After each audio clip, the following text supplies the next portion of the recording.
In this video, I'm doing a position analysis on the most important position you'll ever want to study. Thank you for joining me. I hope you enjoy this video. Please like and subscribe, and you'll be notified every time I upload a new video.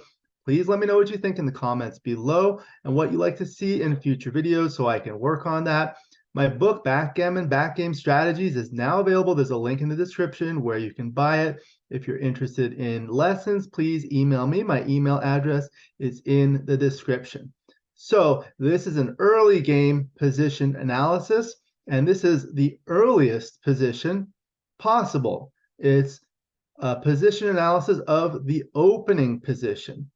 This is the most important position for anyone to study because it occurs in every single game. This is the most common position. Additionally, when you study this position, you will learn how the game starts and develops and the strategies and tactics that you'll need to use when you continue after the first roll and the second roll and so forth. So this is the opening position. Of course, blue starts going in the clockwise direction and has 5 checkers on the 6 point, 3 checkers on the 8 point, 5 checkers on the midpoint, the 13 point, and 2 checkers on the 24 point, and white has the same thing in the opposite direction. When you look at the opening position, the biggest liabilities for both sides are the 2 back checkers. That's the biggest liability because these are completely disconnected from the rest of the army. You look at the rest of the army here, and it goes from the 13 to the 6. They're all within 7 pips of each other, 7 points of each other, whereas these require an 11 to get to the midpoint. So these are rather disconnected from the rest of the army, and that's why they are the major liabilities. If you look at a position where both players roll an opening 6-5 twice and it reaches this position, it actually becomes very boring. So those liabilities are actually the part that makes the game very interesting. When you think about the word backgammon, backgammon has 2 parts. The back, which refers to these back checkers, and gammon, I believe it's from German or something that means game. But these back checkers are the biggest liabilities and the most important thing you want to think about, whether it's bringing your own back checkers out, escaping them, or preventing the opponent from doing the same. The secondary liabilities are the large stacks on the 6 point and on the midpoint for both players. So the other thing you want to do is start unstacking these points and developing your forward position. The checkers here on the 6 point are ideally placed to go on the 5 and 4 points. And on the midpoint, you want to bring them down into the outfield. It is generally harder to unstack the 6 point than the midpoint because checkers cannot be moved with a 6 from the 6 point, whereas from the midpoint they can. Additionally, large other numbers such as 5s and 4s will place them very deep in the board, which is not ideal. Of course, from the opening position, you cannot play a 5, but when one checker is moved, 5s can be played from 6 to 1. So you really want to try to unstack the 6 point onto the 5 point or the 4 point, and these checkers, you want to bring them down, and this also serves as a nice resting space for these back checkers. That's discussed in Francois Tardieu's book, Backgammon Strategic Concepts. Okay, so this is the dice distribution for every single roll from the opening position. And this includes the doublets, which are not legal to play on the opening roll. However, it is useful to see how they play just so you can learn the strategy. So you can see the doubles would always be the best: double 6, double 4, double 3, double 2, and double 1. But the other ones are important, of course, to look at too. So if you look at the non-doublets, other than the doublets, the 3 with the highest equity are 3-1, 4-2, and 6-1, and those all create blocking points. So you're blocking your opponent's back checker. The roll with the next highest equity is 6-5, which is an escaping roll. So the fact that these three blocking rolls have a higher equity than escaping indicates that it is easier to block your opponent from escaping their back checkers than escaping them yourself, because you have two checkers to escape. And we'll go through all of these. So let's look at how every single roll plays, not every single roll, but almost all of the rolls. If a double six were legal, it would be played like this, resulting in this position. This is great because you escape both back checkers halfway to safety, creating an advanced anchor, so these cannot be primed. At the same time, you make your own bar point, which blocks the opponent's back checkers, and it gains the most in the race. So the equity is plus 0.619. That's the highest possible with any single roll from the opening position if doublets were allowed. The next is double four. And with double four, the best play is like this, resulting in this position. This gives you the best possible anchor in the opponent's board and then brings two checkers down for offense. And having checkers on the 9 point is very strong because it diversifies a lot of the numbers to make inner board points or the bar point. It's better to bring two down from the 9 point than to make the 4 point, because if you were to keep these two checkers up here and break the 8 point to make the 4 point, it does break the 8 point to make a new point, and it fails to unstack the midpoint, and also it fails to unstack the 6 point. Ideally, you want to use these checkers to make the 5 point and the 4 point. So it just does not do as much. Similarly, making the two inner board points breaks this point, makes deeper points, and fails to make an advanced anchor.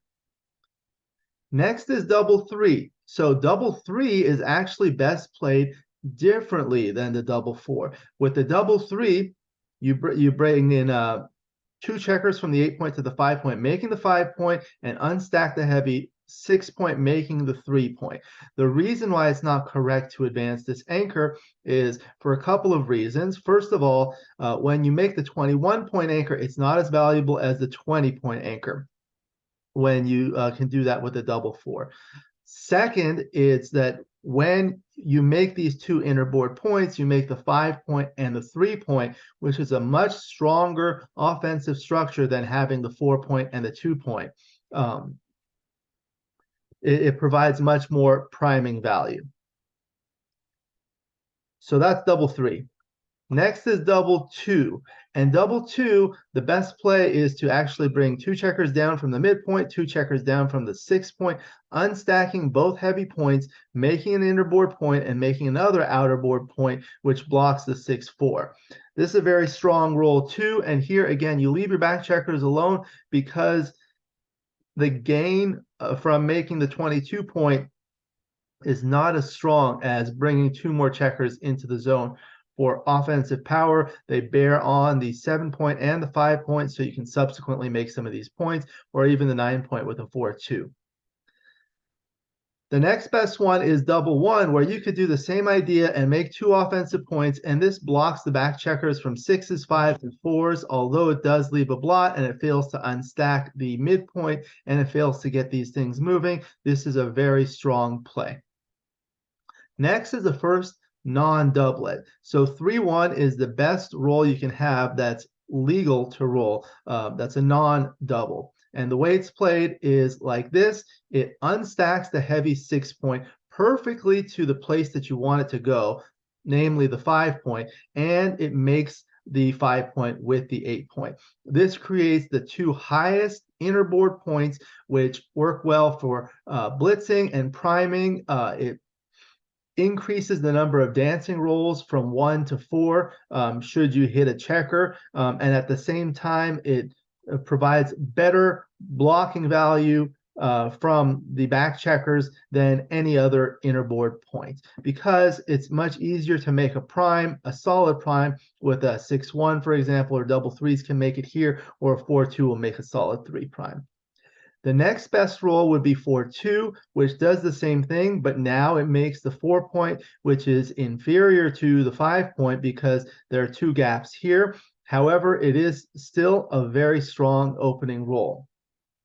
The next best opening roll is the 6-1, which makes the bar point. And this leads to what's called the awkward 6-1 formation. This is a term coined by Bill Roberti. It does unstack the midpoint and it does make a new point. However, it strips the 8-point and it fails to unstack the 6-point.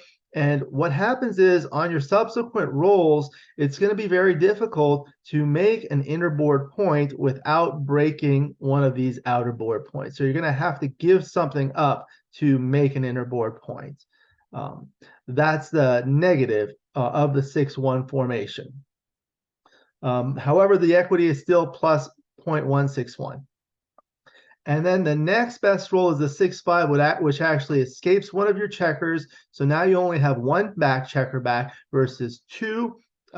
That's the gain. The downside is not only do you fail to unstack the midpoint, you actually increase the stack on the midpoint. So this becomes really awkward.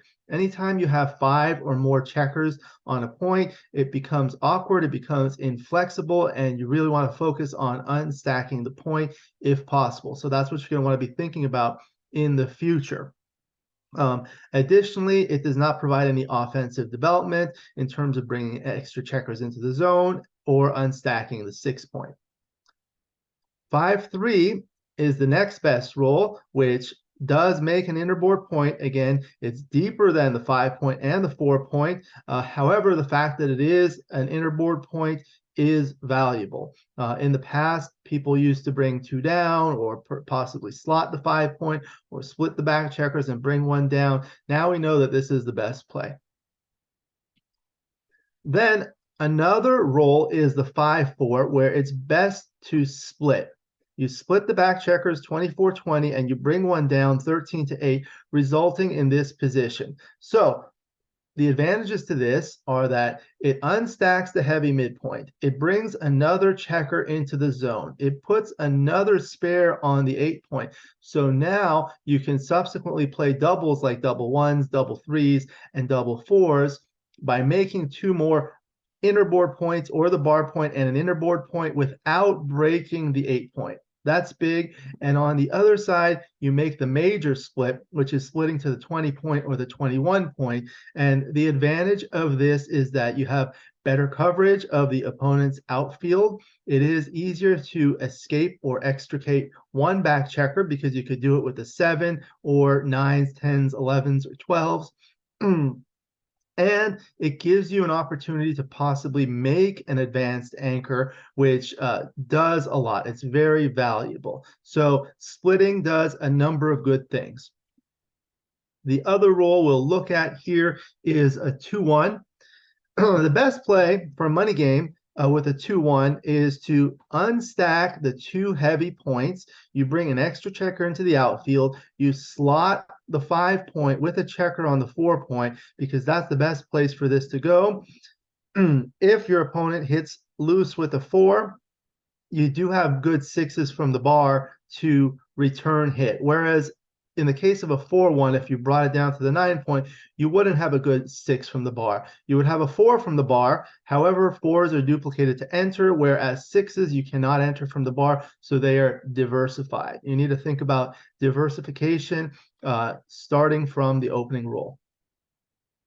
Okay, so now let's look at a modified version of the opening position where each player has 1 checker back and the other checker has been moved from the 24-point to the 8-point here, and for white, from white's 24-point to white's 8-point. Now let's look at the dice distribution. The doublets are of course the best. The double 6 is not as good because you only have 1 back checker and you can't make the 18-point. But now look at the non-doublets. 6-5 is the escaping number, and that has a higher equity than the 3 other blocking numbers, the 3-1, 4-2, and 6-1. 5-3 was lower than 6-5 in the opening position. So what that indicates is when you have one back checker, it is easier to escape a single back checker than two back checkers, and that becomes more of a priority. This point is stressed in Bill Roberti's new books, the 3-volume set of How to Play the Opening in Backgammon. So when you have one checker back, now escaping becomes easier, so that's a better equity than trying to block. In summary, some of the important points are here. In terms of the back checker, the back checkers are the primary liabilities in the opening positions. In the opening position, blocking the opponent's back checkers is easier than escaping your own, because you have two back checkers, and although you can escape one with a 6-5, you're still left with another one. If you roll rolls like 3-1, 4-2, or 6-1, making the 5-4 or 7 point, that helps block the opponent's back checkers and restrict the opponent from escaping one or both back checkers. Additionally, looking at the dice distribution, it indicates that the 5, 4, and 7 are the best blocking points to make. The 5 is better than the 7 because it does block a high number, and a 4, although it does not block the 6, it does make 2 innerboard points rather than having a solid 3' with a 6-1 formation and only having a single innerboard point. So having an additional innerboard point is very important early in the game.